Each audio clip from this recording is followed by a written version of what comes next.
Merkel Media. And before it became an Air Force base, it was whatever, Army or Navy. And they would do experiments down there. And supposedly the experiment went awry, and they had to seal that room with people inside of it. This was all circulating around the base that a giant had been killed, but no one was supposed to talk about it. I saw 3 long, bony fingers reach up underneath the door, curl up to grab it, and then disappeared. When he came over to me, dude, he slithered over to me. And this giant comes out of the cave, and they're all frozen. And he starts running and firing at this giant. Well, the giant moves. He's got a spear in one hand, and he's running really fast and spears Dan and holds him up like this. Somebody yells, shoot him in the face, shoot him in the face. They basically decapitate him. Got closer. When he got about 15 yards away from me, I raised that 12 gauge and I blowed his head off. I feel something pulling at my leg, and I look over and there are 2 small gray entities pulling at me. And they're literally, I'm getting pulled off the bed. I reached my hand into this bush and I touched air. Couldn't breathe and I couldn't move because I know I'm seeing a monster.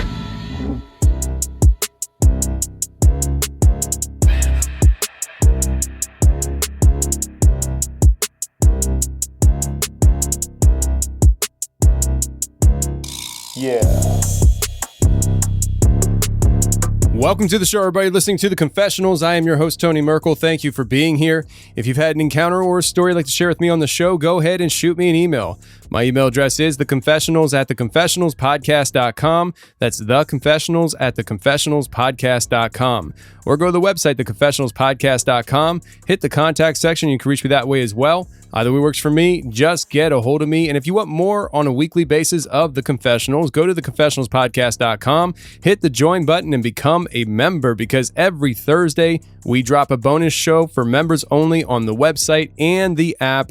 And there's instructions on how to get access to the app on the website for members. So go ahead and check that out if you're interested. The Confessionals at theconfessionalspodcast.com. Also, go ahead and go to preparewiththeconfessionals.com. I've been heading to that website myself recently with my future endeavors, but it is a great site for you guys to prepare for the emergency, the unplanned in your life. That's preparewiththeconfessionals.com. You'll get yourself emergency preparedness food and survival gear right there on that website, preparewiththeconfessionals.com. Now, friends, if you want, head on over to the YouTube channel and make sure you hit subscribe, because there's a few things coming down the pike on the YouTube channel for the Confessionals. One, I just dropped my second episode of Legion of Legends. It's called Haunted World War II Prisoner of War Camp Gone Wrong. Go ahead and check that out. I just dropped it last week, and I hope you guys enjoy it, but there's more on that YouTube channel. See, I am heading to Kentucky this coming week to hunt the infamous Dogman from episode 335, Dog versus Dogman with Kyle. We are actually visiting the location that this incident happened, and we're spending 4 nights in the Daniel Boone National Forest, and we are going all out trying to draw this thing in and either get it on footage or bring in a body. I have no illusions that it's going to be easy, but we are going to go out there and do it, and hopefully we accomplish what we're going for. On the way down there, we are going to be, I am going to be live streaming on the YouTube channel for people who are following. So go and make sure you're subscribed on YouTube and hit the notification bell so you're alerted when I go live. I'm leaving around 4 a.m. Eastern Standard Time, and I'll be live streaming throughout that trip and on the way back. So go ahead and head on over to YouTube and hit subscribe for the Confessionals on YouTube. Now, friends, this week we have an overtime show with Chris. Now, this was an awesome time talking to Chris. This whole week is going to be focused on Chris. He is going to come on today and talk about Area 2, not Area 51, not S4, Area 2. He talks about a lot of different things during this interview, talking about shadow men, catmen, and UFOs and a bunch of other things like portals and things like that. And in the overtime, we get into his experience with a satanic seance, more UFO stuff, government military stuff with the incidences, and deep underground military bases. We go all over the place today with Chris. And then on Thursday, we're going to have him back again to wrap up his experiences. This is going to be an awesome, fun week for everybody, and I hope you guys enjoy it. And if you want more of this kind of stuff when it comes to UFOs over military bases, head on over to my other podcast, Hammer Lane Legends, episode 27, UFOs over Fort Carson. The link is in the description of this episode. But right now, let's get to Chris right after the trailer for the overtime that we did with Chris. Let's go.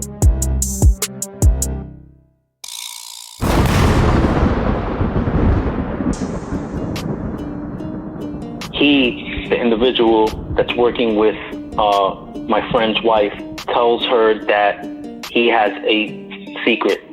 So she's like, what's the secret? So he's like, my uncle was a contractor in Vegas, and he got a job to build some sort of containment, like a fence containment, like near Area 51.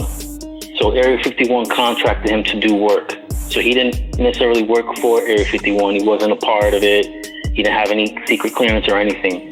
He was allowed, from what I was told, to use certain facilities in Area 51. So he was allowed to go onto the property and go into like the chow hall and eat or use the restroom and things like that. But he wasn't allowed to talk to anybody there.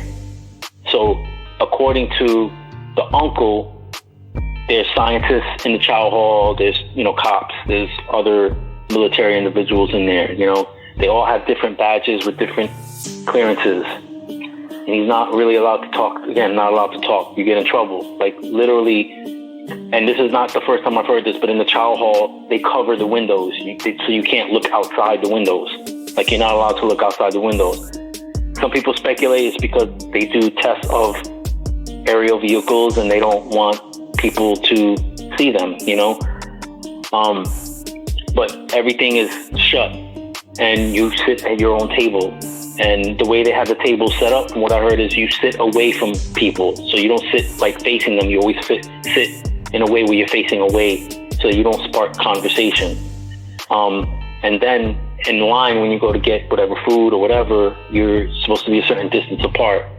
But as you know, sometimes things get lax and things get overlooked. And apparently he was in line with the scientist that was in front of him.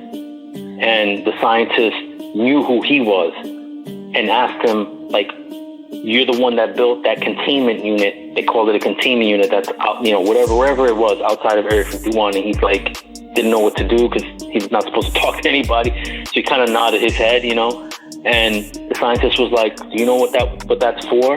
And the guy nodded no. And he's like, well, and he whispered to him, we're doing this genetic experiment, which is the hybrid thing I was talking about, where they splice the DNA of two animals. And he pretty much told them that that's where they keep this thing. And that essentially they keep it in like this containment unit outside. They put animals in there and monitor the hunting pattern of this supposed hybrid type creature. All right, today we got Chris on the show. Chris, how you doing, man? I'm doing good, my brother. It's an honor to be on your show, Tony. Thank you. Well, thanks for reaching out and stuff. I always like hearing from guys like you who spent time in the military and wants to share some experiences that you've had while serving. And that's what we're going to do today. And, you have a lot of different things you want to talk about. In the email, you were really brief. You gave me a link to an article that was written about your story to read. And you said in the email, you just said, this is one of many incidents in my life. And in the subject line, you had said, too many to list, UFOs, paranormal, hybrid creatures. And we talked about it and stuff for what, I'd say about 30, 40 minutes here. And I'm really excited about talking to you. I'm really excited about hearing your experiences told through this show. And I know that people are going to enjoy it. So what we're going to do is we're just going to start off on the military base where you had your first experience. And I'm going to have you just start there and feel free to zigzag and go back in time to, other experience you might have had as a kid if you need to help describe the situation or whatever. The time is yours, my friend. Go for it. All right, my man. So this is late 90s, 98 to be exact. I joined the military probably like around late summer, probably like around June. It was the Air Force. So, you have to go to basic training and they send you to Lackland Air Force Base to do your training.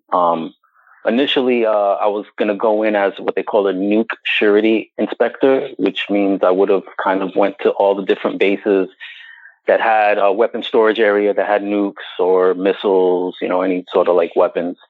And I would be kind of like an inspector, make sure they're following protocols and all of that. So, the government being the government, they pulled a fast one on me. And essentially they told me I wasn't qualified for that position. And the only position they had open was to be a cook or to be what they call a security forces member.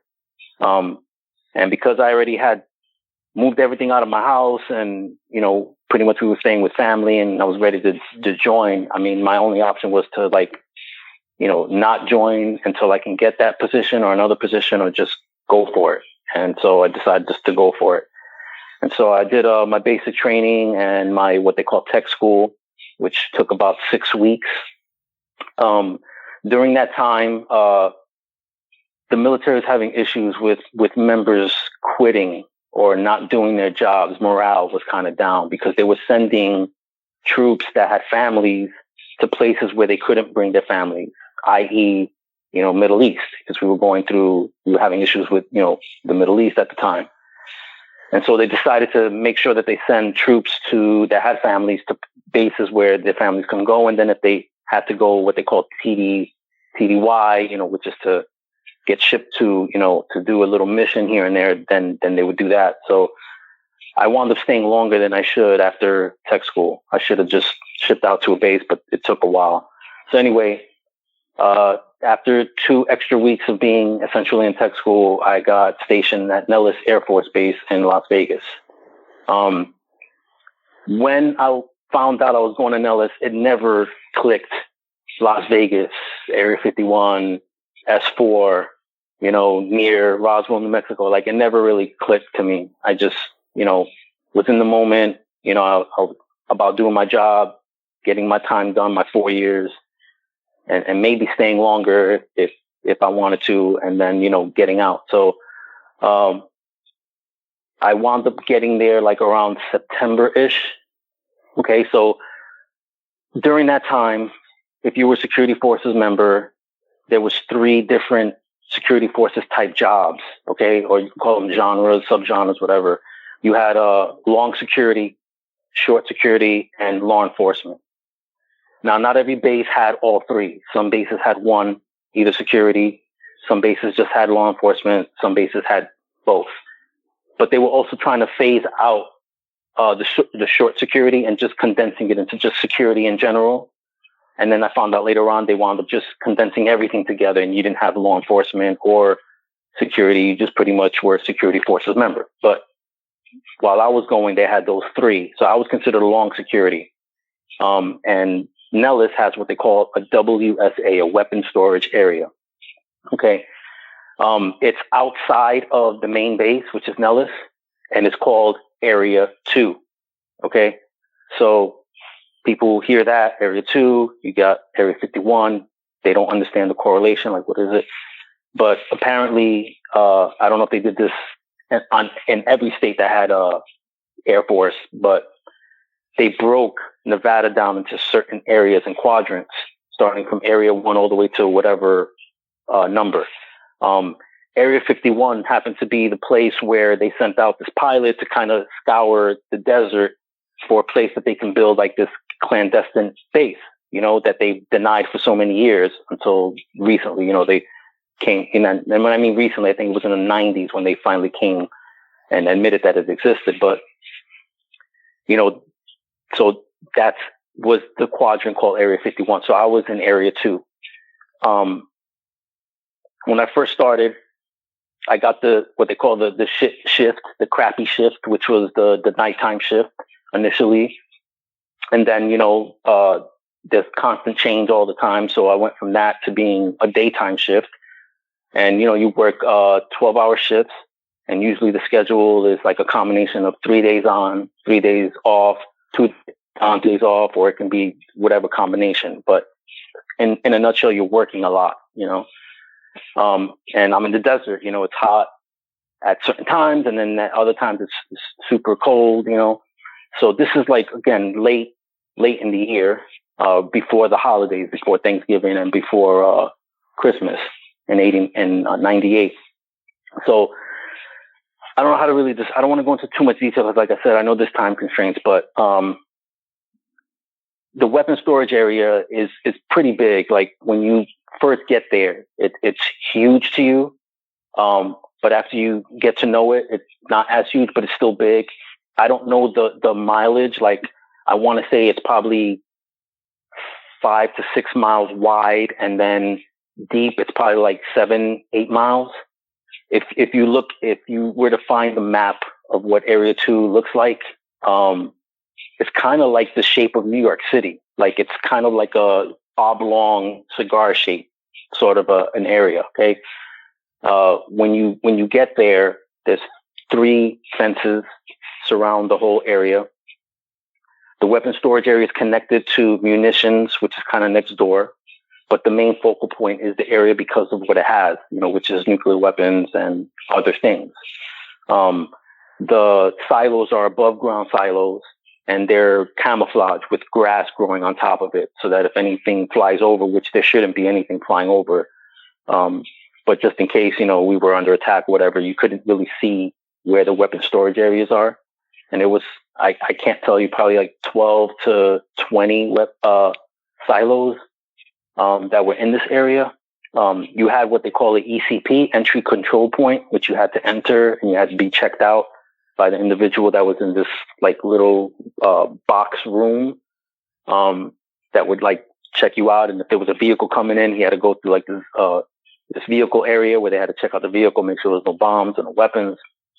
And then as soon as you enter, on your right-hand side was the main building where you had control. And control were the people that monitored the cameras, because there was tons of cameras all around the area monitoring everything, inside the fence line, outside the fence line. Then you had what they called whiskey patrols. Whiskey patrols were the perimeter, I guess, security or defense, and they would be, I don't know how many of them were, maybe 12, 14 of them. And they were strategically positioned throughout the area on the perimeter of it, on the inner perimeter, I should say, all the way around. There were markers, numbers from like the first marker where the first patrol would be at, and that patrol would cover that marker 1 through, let's say, 20. And then the next patrol, which would be considered, they were called whiskey patrols. Okay. So you had whiskey 1 through, let's say, like I said, whiskey, let's say 12. So whiskey 1 would cover 1 through, let's say, 10. Whiskey 2 would cover 10 through 20, and so on and so forth. So you didn't have a section that wasn't being monitored. You had sections that were being monitored by at least 2 patrols at one time if they needed to. Okay. So that was the inner perimeter. You also had what they call fire teams, which was 2 Humvees. Okay. Inside the Humvees, you had 4 members. The 4 members were 2 individuals with M16 A2s, which became AR-15s later on. One of the AR-15s or the M16 A2s had a grenade launcher on it, the M203. You had an M240, which was the saw gun. One individual had that, and you had a person that had the M60. And those fire teams were able to roam around anywhere they wanted on the inner perimeter. Okay. The whiskey patrols was always 2 individuals in a truck, 1 person with, like I said, an AR-15 or M16 by itself, and another one with the AR-15 or M16 with the 203 attachment on that.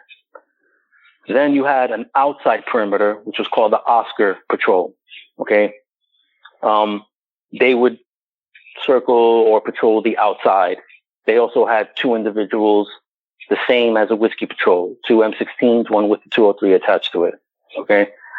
And then you had your flight chief. The flight chief was kind of like the head coach of a team. Like he was the guy who assembled the whole team together right before, the shift started. You would find out where you were going to be, put, whether you're going to be a whiskey patrol or a fire team or whatever. And, he would disseminate any information and whatnot. It would be done inside this building.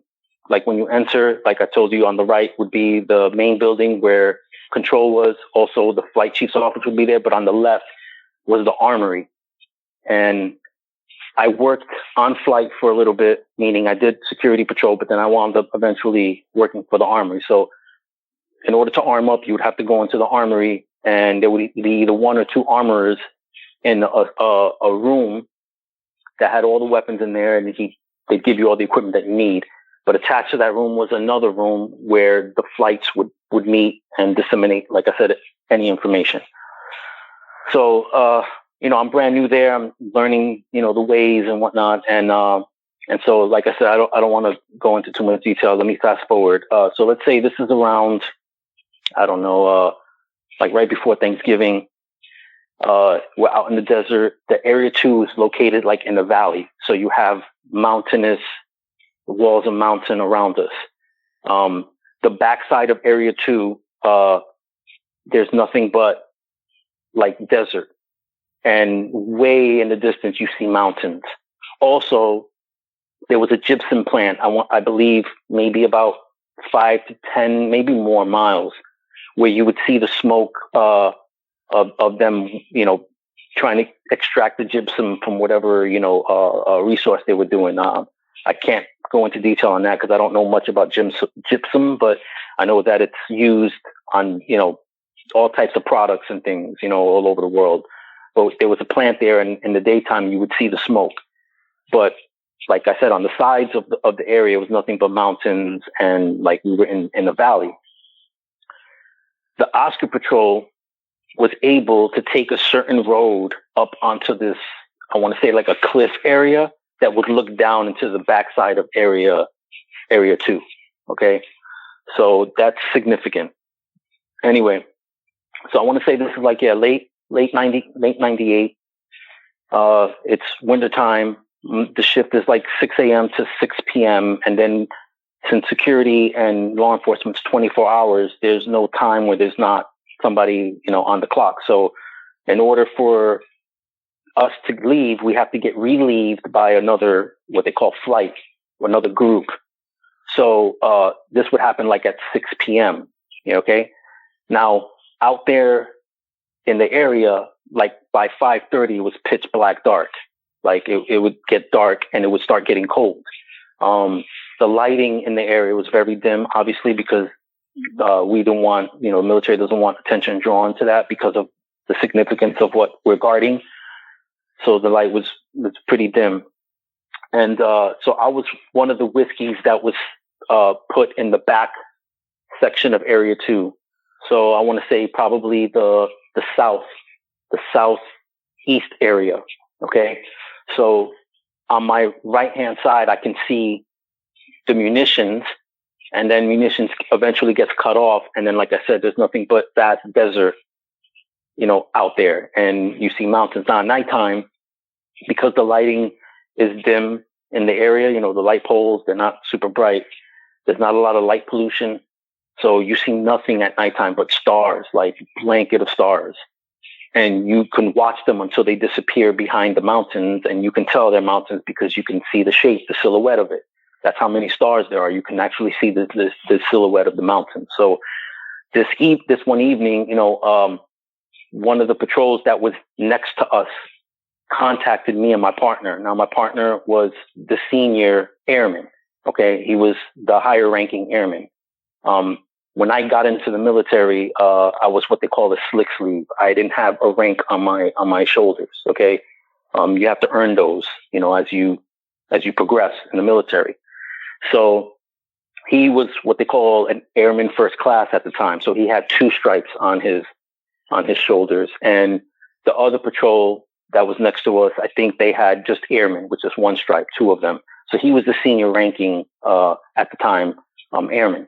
So the other patrol, called to meet us at one of the points.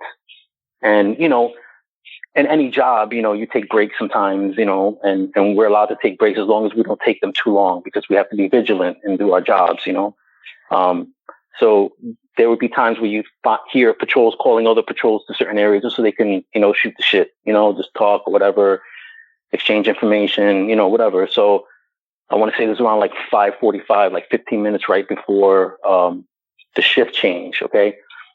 And we're on the backside of Area 2. Said it's nighttime, nothing but stars out there. And we parked our cars where if something were to go down, we can easily just jump in and go our separate ways and handle whatever we need to handle. And we were like, all of us were out of the truck, and the two individuals were pretty much sitting on the hood of their vehicle or leaning on the hood of their vehicle. And we were leaning on the hood of ours and just having a conversation. And dude, out of nowhere, we see a sequence of 3 lights in a triangular pattern flash like 2 times. One at the apex, one at the bottom left, and one at the bottom right. And it happened twice. Now, the light was like super bright. I'm talking, it made the area we were in almost like if it was daytime. Okay. And the whole experience lasted like probably 3-4 seconds, but we all stood there not talking for about a minute or so, just staring in that area. Now, I wasn't able to talk to these other individuals in detail about what just happened, because it happened and we were like stunned and nobody was saying anything. But it was weird. It was almost like if I can read their minds and they could read mine, and we were all saying in our minds, like, what the fuck just happened? Like, what did we just see? And it wasn't until, like I said, about a minute or so later that one of the other troops that was like at the end, like whispered or said under his breath, should we call this in? So the individual that I was with, the airman I was with, he's a senior guy. He said, yeah, we have to. So he wound up calling it in. So he called it into control, which I said they monitor the cameras all around the area. So he called it in. And at first they asked to repeat because they didn't really understand what we were saying. So he repeated himself. Yeah, there was this series of lights out here, bright lights out here and behind, whatever marker we were at, in the desert. And right away, the flight chief, like I said, he's like the head coach. He gets over the radio and he says, don't move. I'll be right there. So right away, from what I heard, they shut the shift change down, which they never do. The other flight that was already like armed up, ready to go and take our place, they were not allowed to get in vehicles or do any of that stuff. Everything got shut down. So the flight chief came out to see us first, said, where did you see these lights or whatever? We pointed in the direction. He assembled a team, which included the Oscar Patrol, which was the outer perimeter patrol, and himself with, an officer that was also there, to go out there and check things out. It took about a half hour to 45 minutes before, they initiated the shift change. Okay. Now, they told us, you're going to get your replacements, but we don't want you leaving. You got to go to the flight chief's office right after you disarm and you turn your stuff in. So, I mean, I know I'm new. I'm shitting bricks, man. I just started, you know what I mean? And I don't know how they handle things like this, and I'm thinking to myself, man, I wish I would have told this guy not to say anything and we just could have kept it to ourselves, but it happened. So, we did the shift change and so we, all 4 of us, we're in the flight chief's, like, not office, but we're in the room outside of his office and we're told to fill out statements, of what happened. So we're each filling out a statement and, he calls each one by one, to tell their account. So I wound up going in there telling him my account, and then he had us go right back outside and finish the statement. So we finished the statement, and then he called all 4 of us back in there and he told us, this never happened. You're not to talk of it. During duty, off duty, for sure not online with anybody, because nothing happened. Today was just a regular day. your vehicle stalled, and that's why you're coming home late. You can't tell your family or anything, so you can't say anything. So from what I understood, the statements that we filled out were supposed to go to OSI. I mean, because it's serious, something serious went down. You have somebody or something. What's OSI? Office of Special Investigation. So Okay. OSI is essentially the FBI of the military, particularly the Air Force. Like, there's rumor that the FBI came out from the OSI. Like, the FBI was spawned from the OSI, but I could be wrong. I'm pretty sure you might have somebody contact you and tell you if I'm right or wrong, but that's what I've heard. Okay. So, when you have stuff sent to OSI, it's a big deal. Chances are they're going to contact you, and you're probably going to get like the same thing, like this never happened sort of stuff, and threatened, most likely, you know what I mean? Cause you're talking about, it's a sensitive area, so that happened, but let me go back a little bit. Because, like I said, I never was able to talk to the other 3 individuals. One of them became like friends of mine while I was there in the military, but I lost contact with him. And obviously, I won't give out any names or anything because, out of respect, I won't do that. But we never talked about it, even when we hung out years after. We never even talked about it, never even brought it up. But I remember after the lights did their little sequence. And they were kind of, let me describe the lights. They were amber when they were dimming, and they were white when they were like at its height of its, I don't know what you call it, the light, and I mean, like I said, it was like, almost like daytime, and there was 3 of them, but I couldn't see a definitive object. Okay. I couldn't see a definitive shape, but I did notice that there were stars that were blocked by something. There was a mass, like a dark mass that was blocking the stars out. And I couldn't, and I think maybe I was trying to look for a shape. But I did not see any definitive shape. I couldn't tell you if that the lights were in a triangle formation, but I can't tell you definitively that it was affixed to a triangular object. It could have been square, circular, cigar shape. I couldn't tell you, but it did remind me the darkness of it, of that mass, of my first UFO sighting in the mid '80s when I was living in New York City. If you don't mind, I'd like to tell that story. Yeah, go for it, man. Go for it. All right, so we had a conversation before this, Tony, and I told you, I've had a lot of experiences when I was young, and I was born and raised in New York City.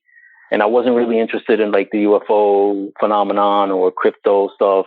I did see clips of certain documentaries and TV shows, but it wasn't until my first sighting when I was like, early teens. My mother and my father were divorced when I was 5. So my father remarried, and he lived in the same borough, which is Queens. I lived in Queens at the time. And my father lived in Queens as well, but he lived in a section called Kew Gardens, Queens. And he had remarried, and so I had a stepmother and step siblings. And I want to say this was like afternoon. I was at his apartment, and the apartments weren't tall apartments. Like they weren't. I want to say at the most they were 3 stories, but I want to say they were 2 stories high. And each apartment building had probably 3 apartments on each floor. So if it was 2 stories, you're talking about 6 apartments. And if it's 3, it's 9 apartments. But I want to say it's 2. And they weren't really high. And the neighborhood had trees, but they weren't like really tall trees. Like it wouldn't obstruct your vision of looking at the sky. And if you're talking about New York, it's major pollution there, but there are days where you can get clear blue skies where I guess it works out, where there's not a lot of pollution being created that day, and you can see clear blue skies. So this was like a afternoon sighting. Okay. So, my father's apartment, you walk in and you're in the dining room as soon as you walk in, and straight ahead is the kitchen. And then there's a wall on your right hand side, and it's not a long wall. It's probably like maybe 5 feet in length. And as soon as you pass that wall and you make a right, you're into the living room. And when you're standing there looking in the living room, you can see the back part of the apartment. And the window was what they call a panoramic window. So it wasn't like a bunch of windows with a wall in between, a space in between. It was one large window with little thin panels. Okay. And the window wasn't the type of window where you lift up, it's the type where you crank open. So the apartments were pretty old that they had those type of windows where they crank open and the window kind of goes outward. Okay. And so this was wintertime because there was snow on the sill outside of the window. So there was a windowsill outside and a windowsill inside of the apartment. And they were equally like the same distance. They were probably like 3 feet. Okay. So at times I would go to the window and I'd look out the window, just look at the sky, or I'd play with toys or whatever. This is, again, like preteen, teenager. And I used to see planes and helicopters and, this is the 80s, dude. So, I was into like ninjas and comics and sci-fi and all that, but I was also into like planes, This is before I joined the Air Force, and it's kind of like weird that I wound up joining the Air Force later, but I used to have posters of planes, jets and everything. So I've seen different types, like, of planes and aerial vehicles. So I know what a helicopter looks like and a jet and an airliner and all that looks like. So I used to play this game, stupid, but, I would see a plane going from, let's say, right to left or left to right, and on a horizontal plane. And, I would watch it, seeing how slow it goes, and I would close my eyes and I'll try to open it where I think the plane would be, like determining speed. And so I remember seeing this object coming from my far right, and it was dark, but I couldn't see the shape initially, and it was coming like really fast. And I wound up like trying to play the game with this thing, and I wanted to close my eyes and I opened it up and I couldn't see it. And then I finally spotted it to like my far left. And it was like this black cigar shaped object going so fast. And, the only way that I can describe it is like if somebody took the blue sky and cut a cigar shaped hole in it and you see nothing but black mass. Like it looked like a portal, like a portal that was moving, because it was just so dark and black, and I've never seen anything like that. And I remember like my dad calling me to eat lunch, and me just turning around for a split second to acknowledge him and looking back, and that thing was just gone. Like it like just disappeared. I don't know where it went, but that was like my first sighting. So that incident that happened at Nellis like reminded me of that because of the black mass. And so yeah, that's that story. I mean, there's a little more to it, if you have any questions, but yeah, that's pretty much that story, like me and 3 other people saw some crazy shit out in the desert, man. Yeah. Well, what was the final result there when it came to talking to the officers and submitting your report and stuff? I mean, was this something that kind of followed you throughout the rest of your career? Or was it like, that's it, it's done with? That was pretty much it, and it was done with. I was surprised that like OSI never contacted us, but throughout the years, you hear like rumors, and I'm very good at judging people. So when somebody tells me something and I get to know them after a certain amount of time, I can tell if they're blowing smoke, But there was rumors that my flight chief and other security forces members that were working there worked at Area 51, and they worked at Groom, what they call Groom Lake. And the rumor was that, my flight chief, I can't give his name out, had connections still, and that he pretty much, called off the dogs, as they say, because I felt like he liked me, like he knew I was, I gave 1,000% every day. And I don't think he wanted me to have to deal with that. So rumors are that he called the dogs off. He called OSI off. Right? He made a call, or he contacted somebody and said, it's taken care of. You don't have to come. So, that sort of thing. So after that, really, like I said, we never talked about that specific incident, but I did inquire at times with other people that I worked with about, incidents that they may have had. And I think maybe doing that caused some problems for me while I was there at Nellis, you know? Yeah. I can't say definitively, but, you know, things just don't happen just because, you know what I'm saying? And, Yep. you know, maybe it was a mistake of mine.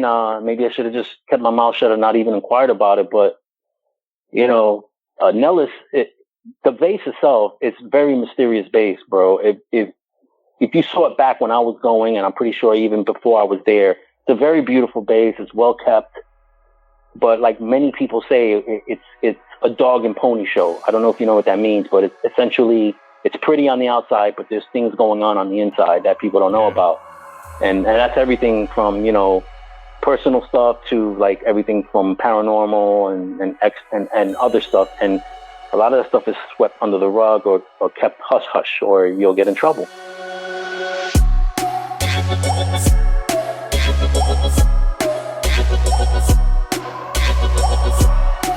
All right, let's talk about a sponsor for today's show, which is HelloFresh. And every time I do one of these things, I start craving the food, and I'm begging my wife to make HelloFresh that night because it is delicious.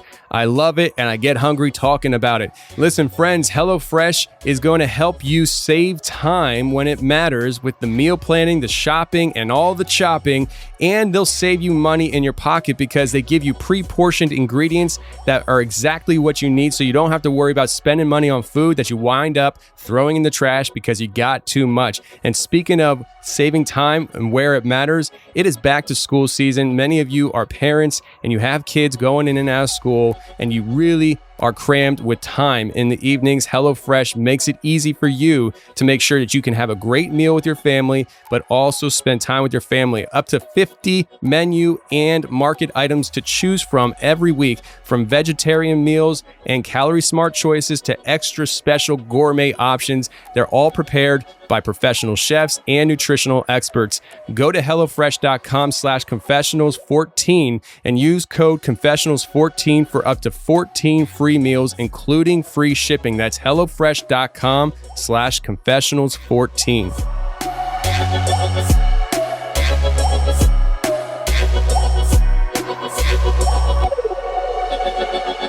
So, when it comes to this incident that we're talking about here, I wanted to ask you so as somebody who's not in the military, I've never been in the military. I just talk to people like you. I don't have a real good gauge as to distances and stuff. I've never been to anywhere out there on the West Coast except for San Francisco one time. So I don't even know if you consider where you're at, West Coast there for Area 2. Yeah, but it's West Coast. Okay. Yeah, so West Coast. I'm not sure what the distance is between Area 2 and Area 51. Could you enlighten me on that? Do you even know? I don't know the distance, but I will tell you this. And this is where I told you, man, things kind of get a little crazy sometimes. You know, we have a flight line out there that's between Nellis Air Force Base and Area 2. That's a flight line. And that road that the flight line is on leads to Area 2. Now, that's the road that's on the base, that's connecting the base with Area 2. But there's a road outside of the base, like a freeway that anybody can use. And then there's a separate road that leads to Area 2 as well. So you can enter Area 2 from only two ways, really. It's either through the road that's on the base that connects the base, or the road that's off the base that's available to anyone, right? So on the flight line, beyond the flight line, I should say, there's this building, like inconspicuous building, all glass, dude. Now, there's no buildings like that really at Nellis. Like, there's no buildings that are all glass. But this building's like off in the distance, beyond the flight line. And we're told, not even the operator of the base, the main guy who runs the whole base, the officer, the general, can go to that building. Like, he doesn't know what's going on in that building. Nobody knows what's going on in that building. You're not allowed to go into that building. Okay. Now, if you took binoculars while you were working on the flight line, and I've done that before, this is years later, took binoculars and you look at that building, there's not a lot of cars parked there. and you don't see a lot of traffic coming in and out. But you do see men with black suits and black sunglasses going in and out of that building. And you don't see that on the main base. And obviously you don't see that in Area 2. There's no need for people like that there, you know? But apparently behind that building is a road that leads to Area 51. So basically you're saying... Yeah, go ahead. I'm sorry. No, go ahead. Finish what you were saying. I'm sorry. Well, because... No, it's okay, bro. Area 51 and S4 or whatever is considered part of the Nellis range. It's all Nellis. A lot of people don't know that. I mean, people that follow you, that are into ufology will know that.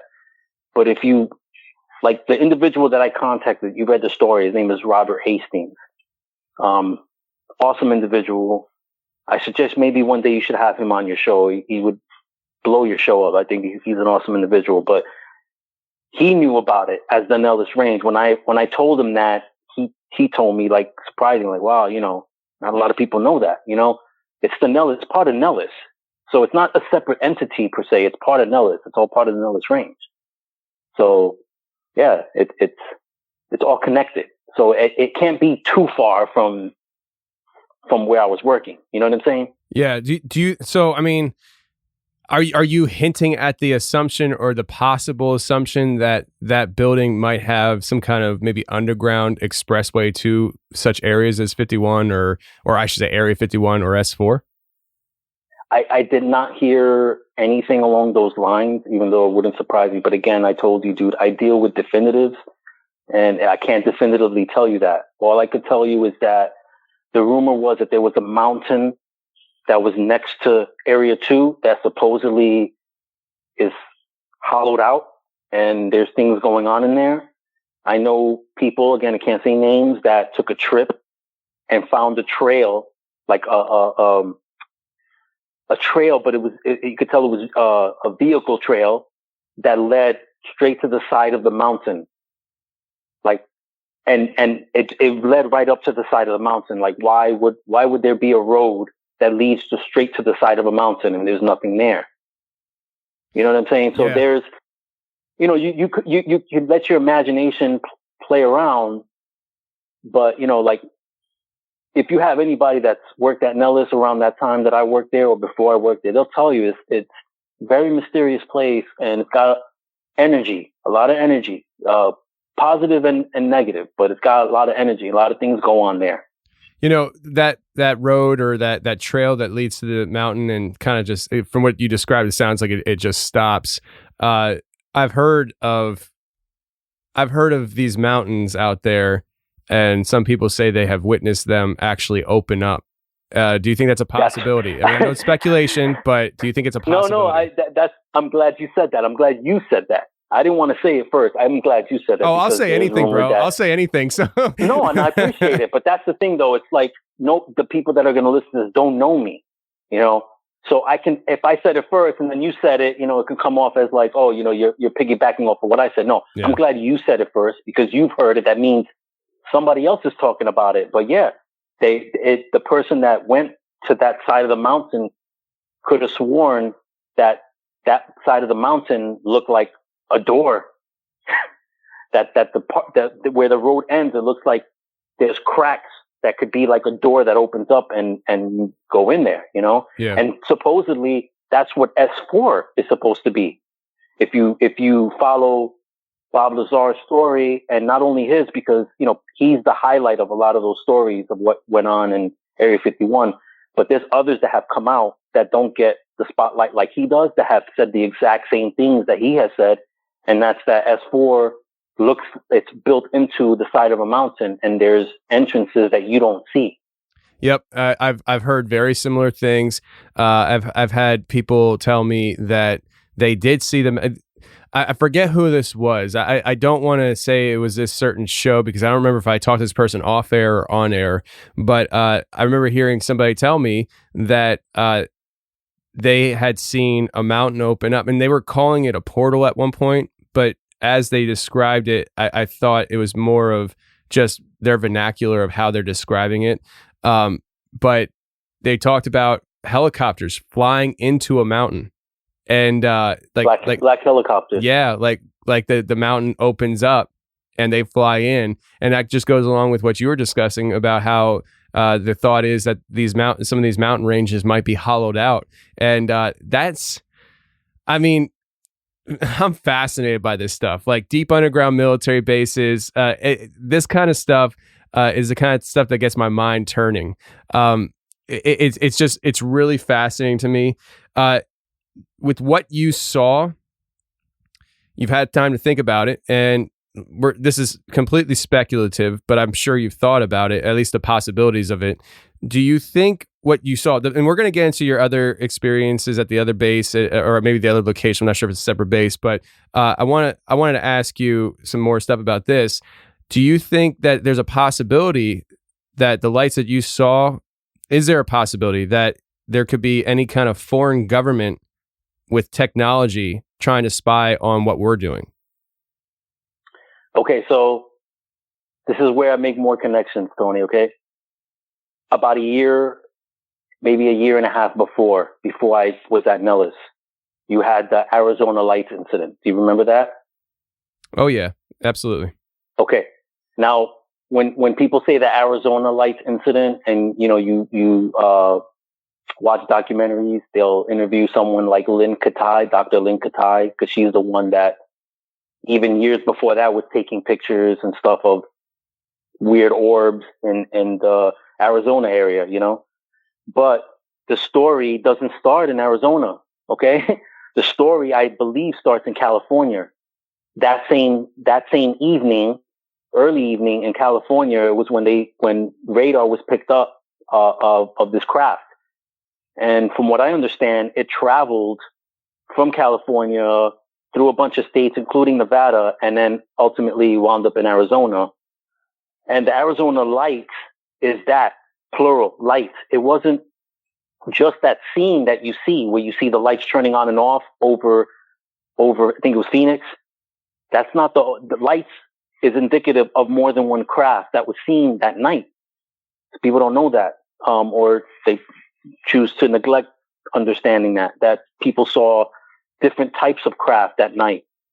But it didn't start in Arizona. It started, I believe in Cali, and it went all the way over. So in saying that, this is also the same time that Ben Rich, who was the head of Lockheed Skunk Works, made the comment of us having technology to take ET back home. I don't know if you ever heard of that statement, but if you haven't, I suggest those people should look that up, because Ben Rich isn't a guy that, excuse the expression, fucked around. He wasn't, He had a lot on the line, and I guess he died not too long after that. So maybe you call it like a deathbed sort of confession, but he alluded to us having technologies. Now, what I saw, what I and these other individuals saw that night, I couldn't tell you. Anything's possible, right? Because, we had the SR-71 Blackbird flying around, and people thought that was UFOs. And we have like stealth bombers that were flying around years before, and people thought that was UFOs. So could we have technology that's more advanced? Especially if you look into the story of Dr. Philip Corso, who was an ex-military guy who handled the Roswell crash items and actually gave them out to specific companies so that they can work and create things with them, aka fiber optics and all these other things that we deal with now technologically. Like, everything's all, like I told you, and you got fired up when I told you this, that there's no separation between, paranormal, cryptozoology, ufology, spirituality. It's all connected. They're not separate. People want to separate them, but they're not. So it's all connected. You know what I mean? So who knows? That's basically what I'm saying. I don't know. I wasn't contacted by anything or anybody that told me definitively what that was that we saw that night. Yeah, and I'm glad you said that, because that's something that I feel too. And what you just said, is opinion based, and it's certainly of my opinion as well. I feel like these things that we deal with on this show and the paranormal, that's why when I say I have a paranormal podcast, it encompasses in my mind all this stuff, because at certain points, like you have individual stories, and those individual stories are very singular from the perspective of the person sharing it.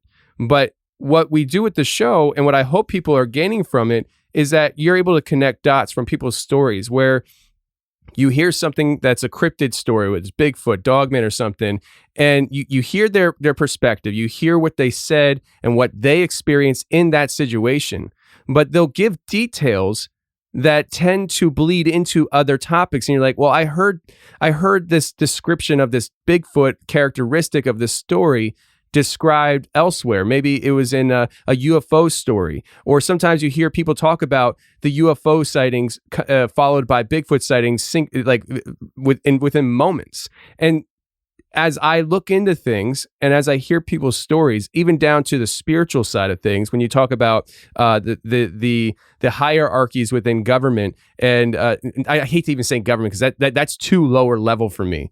The bigger than government, dude. Way bigger, but way bigger. But like those who actually run the world right now, you think you have separate governments? That's cute, but those who run the world. The satanic element of it, and I'm not talking about the softball stuff where guys, they're Satanists, but it's more they're atheists and it's more of a rebellious nature and stuff. I understand that. What I'm talking about is those who truly believe these dark arts and they practice them. That stuff bleeds into other people's experiences, whether it's directly connected as far as like they experienced the black arts, or they say a characteristics of an experience that bleeds into somebody else who said something similar when it came to Bigfoot. And that's why I'm really glad you said what you said, because it really, in my mind, I'm like, there's a lot to this. And I think that these topics and categories overlap a whole lot, a lot more than people are comfortable with probably. Well, you have to understand, Tony, that right now, as you and I speak, there's somebody in this world that's coming up with a plan to do something extremely horrible. And it's right now while you and I speaking. And yesterday, while you were doing something and I was doing something, again, somebody was thinking of doing something completely off. Because we can't be everywhere at one time. We don't know what's going on 24/7 everywhere. We can only control within our circle. So, it's not just, like you said, it's cute to think that there's one government controlling things. No, man, screw that. There's a cabal, if you want to call it. I hate using the generic names like New World Order, Illuminati, blah, blah, blah. But there's a group of people. I don't know how big they are, but they have a lot of power and influence. And they're the ones playing chess.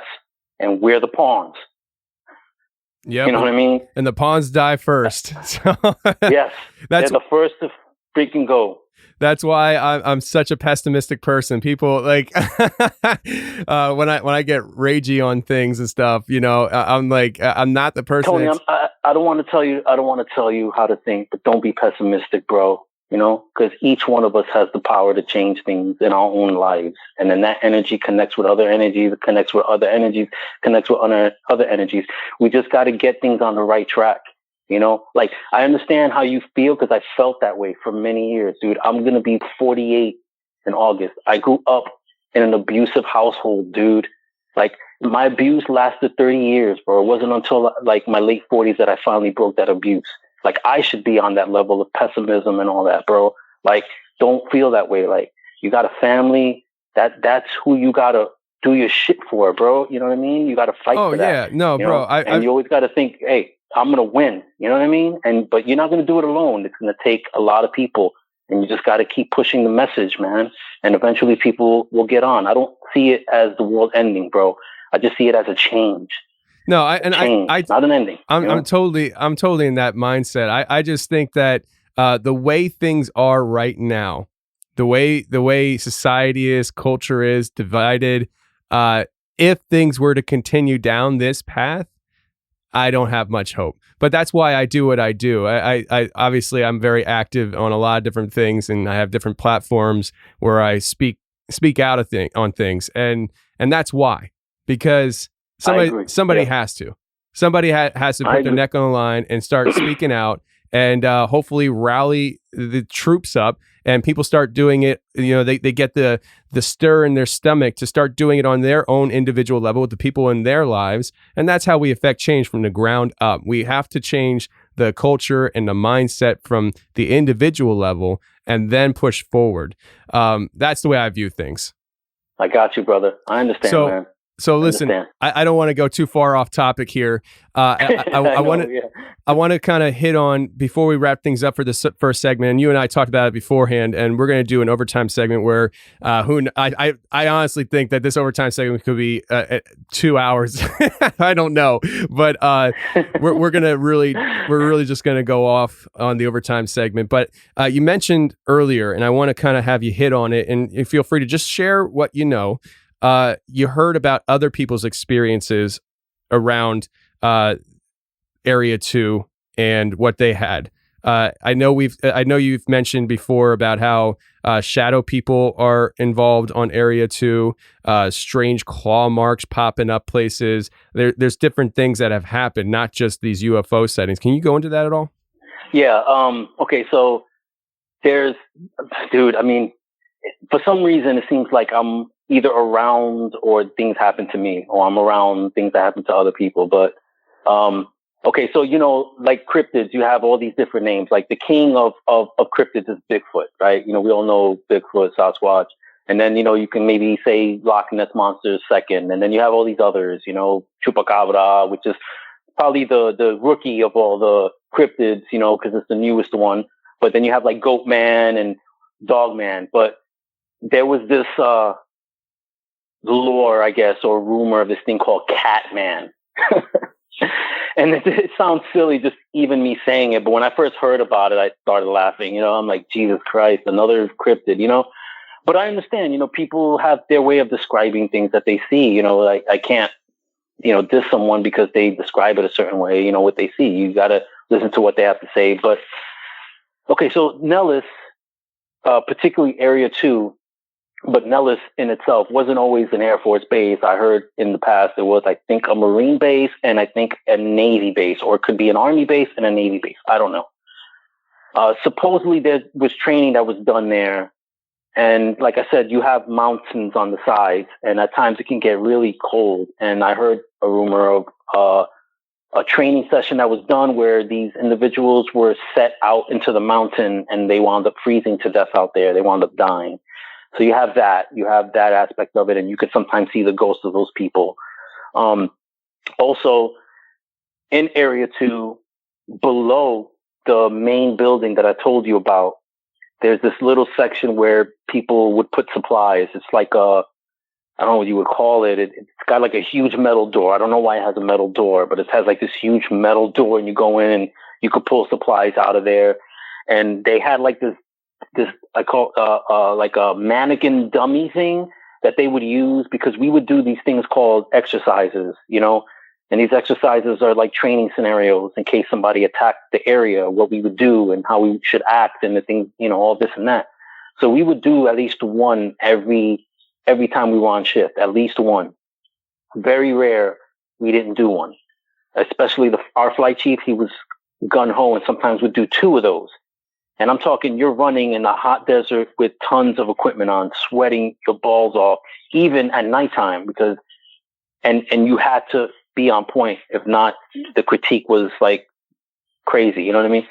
So that one room where all the supplies was, like, I remember being sent down there to get something, and just the energy, as soon as you open up that metal door, it just hits you. It's like thick negative energy.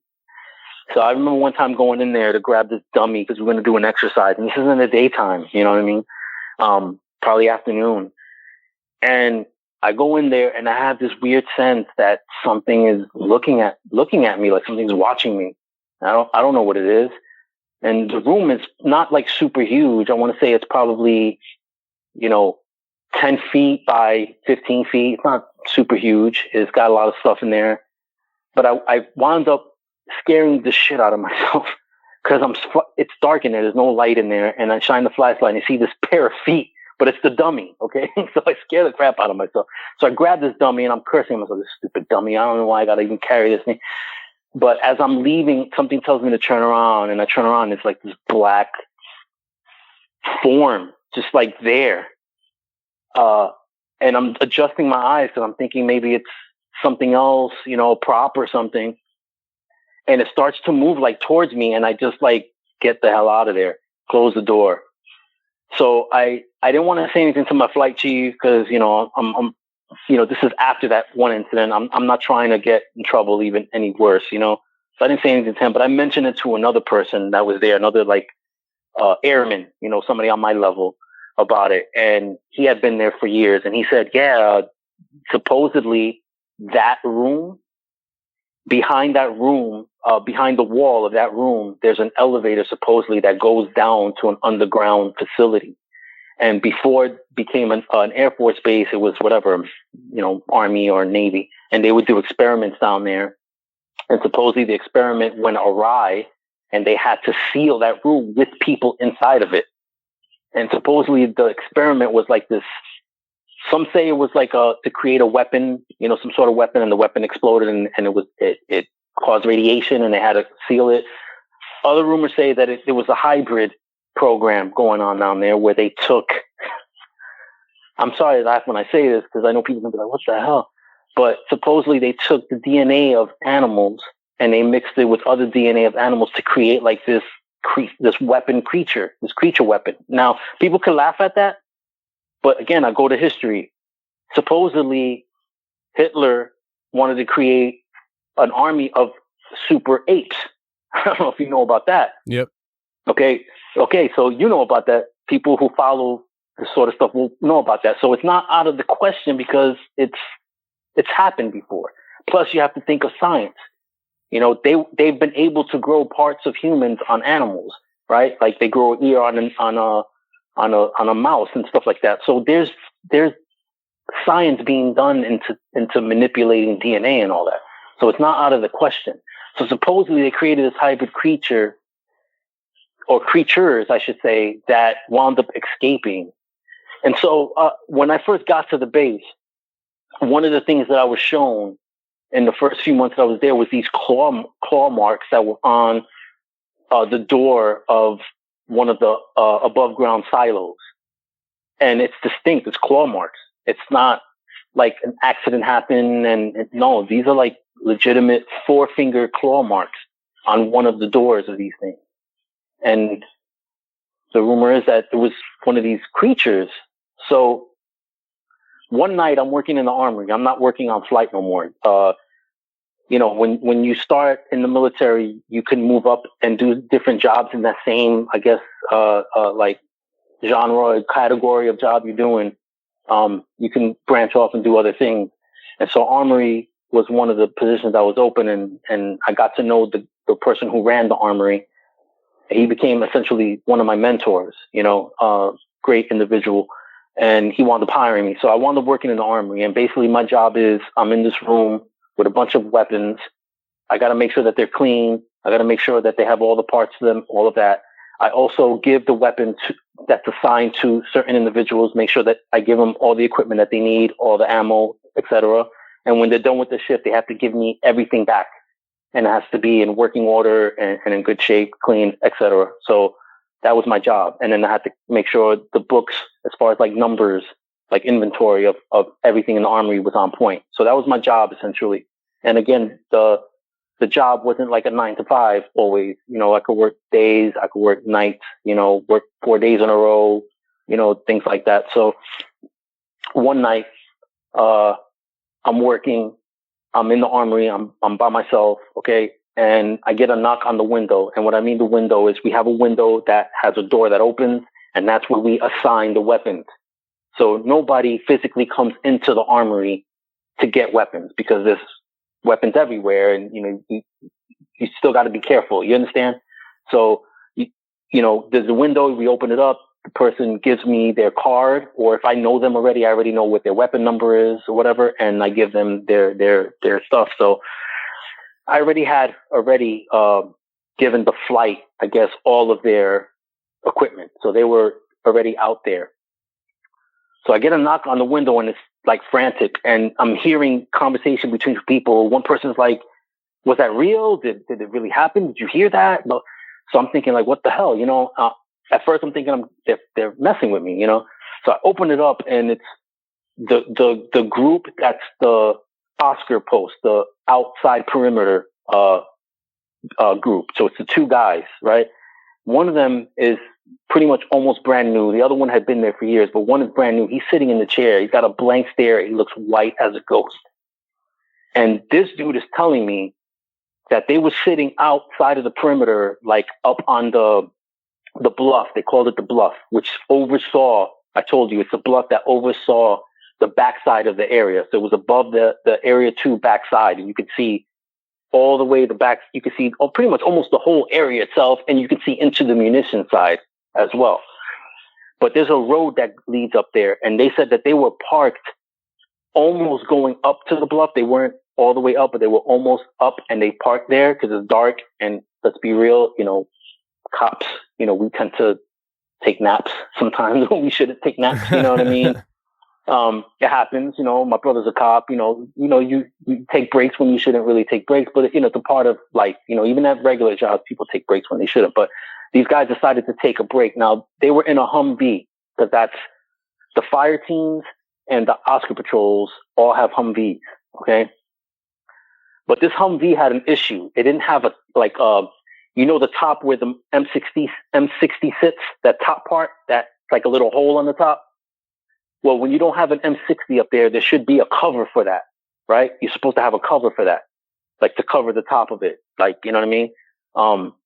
But this one, for some reason, it was missing the top.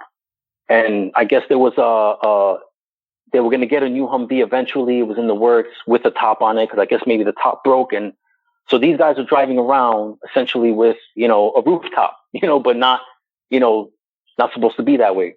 So they're sitting, and it's around maybe 1, 2 in the morning, and they hear a roar, like a screech/roar that shook the Humvee. Okay. And they did not want to get out of the vehicle they just took off.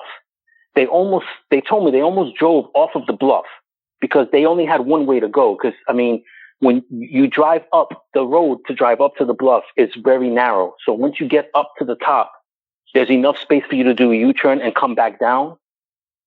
So they drove up to do the U-turn, but they were so scared that whoever was driving said they almost drove off the bluff, which would have been a disaster. Like they would have died. They did a U-turn and then they sped all the way down and they didn't see anything, but it scared the shit out of them. And so they claimed that was the Catman, So that's one of the stories, right? Jeez. Of the craziness that went there, like this weird, and I'm telling you, dude, like, beyond Area 2, there's nothing but vast deserts. There's mountains with little trails that lead to different parts. And then there's this really weird section that I don't even want to use the term alien, but it looks alien. It's got like there's this part of this area back there that the sides of the mountain has like these catacomb looking section to it. Like these little like mini caves, one on top of each other. Like, I don't even know how to describe it. It's like a hive, like a beehive. It's so weird looking, but it's things like that so creepy out there that at nighttime you just don't want to really be out there, I've been Oscar Patrol before when I was on flight and I hated it. Like even during the day I hated it because it was just so creepy because, you find a spot to hang out and you're at the mercy of whatever can creep up on you. You know what I mean? And, yeah. You have your radio and you have a weapon. Yeah, that's great. But I mean, if you don't know something coming at you, and you panic, you're in trouble. You know what I'm saying? Even if it's not like paranormal or a creature, even if it's like an enemy, like a terrorist or something, you're at their mercy, So, yeah. So that's one. So, and I was there for that. Yeah, go ahead. What you're saying is with the alien way it looks like it's alien, maybe it's where they filmed the Mars landings, So I'm just kidding though. I'm just kidding. Bro, I mean, who knows? Who knows, right? So I know there's a lot of thought about that, but I did hear about the the idea of, design cryptids, like taking two different animals and creating a hybrid creature done by our military for weaponization. And I've heard instances of them releasing them out into the desert where they're at, and they have some kind of devices on them where I don't know how it works. They track them. They track them, but they can also call them back. Yeah. So like they release them out at night, and then when it's time to come back, whatever this device is, it brings them back. Whether it's they have like I don't know how it works and how that all would work, but I've heard about that. Now I'll tell you what, man, this was a fascinating first half of the conversation. I'm really looking forward to getting into it on the overtime, where we're going to talk more about this stuff. We're also going to talk about your experience over at Creek Air Force Base and more UFO stuff, where you see something shoot a beam at the mountain and what the mountain did. I found very fascinating, but we're going to get to it in the overtime segment. So if you're a member, head on over there. It's already published, and we'll see you over there.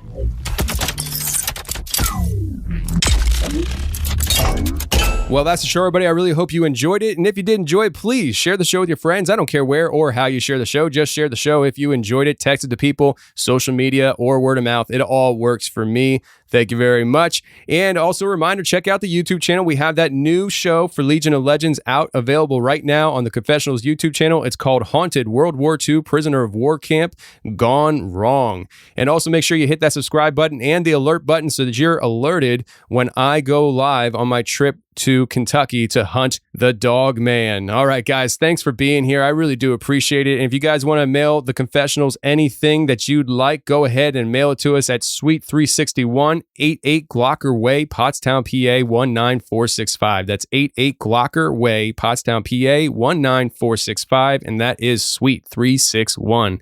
All right, friends, until next week, stay safe, take care, and remember, the truth will set you free, but first it'll piss you off. Bye.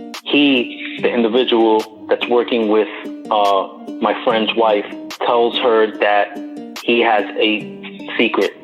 So she's like, what's the secret? So he's like, my uncle was a contractor in Vegas, and he got a job to build some sort of containment, like a fence containment, like near Area 51. So Area 51 contracted him to do work. So he didn't necessarily work for Area 51. He wasn't a part of it. He didn't have any secret clearance or anything. He was allowed, from what I was told, to use certain facilities in Area 51. So he was allowed to go onto the property and go into like the chow hall and eat or use the restroom and things like that. But he wasn't allowed to talk to anybody there.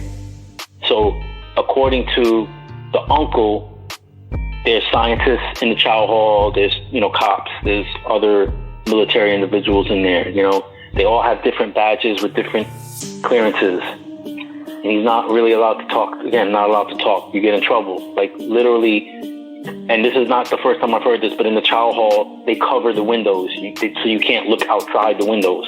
Like, you're not allowed to look outside the windows. Some people speculate it's because they do tests of aerial vehicles and they don't want people to see them, but everything is shut and you sit at your own table. And the way they have the table set up, from what I heard, is you sit away from people. So you don't sit like facing them. You always sit in a way where you're facing away so you don't spark conversation. And then in line, when you go to get whatever food or whatever, you're supposed to be a certain distance apart. But as you know, sometimes things get lax and things get overlooked. And apparently he was in line with a scientist that was in front of him. And the scientist knew who he was and asked him, like, you're the one that built that containment unit. They called it a containment unit that's out, wherever it was outside of Area 51. And he's like, didn't know what to do because he's not supposed to talk to anybody. So he kind of nodded his head, And the scientist was like, do you know what that's for?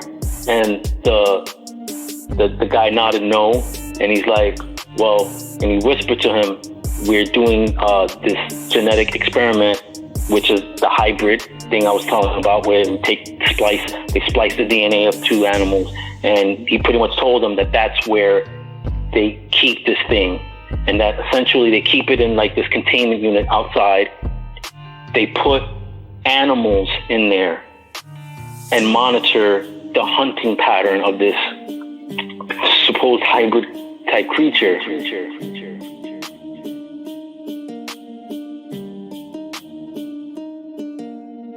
Hey, thanks for watching the Confessionals on YouTube. If you like what you heard, hit the subscribe button, hit the share button, and hit the like button.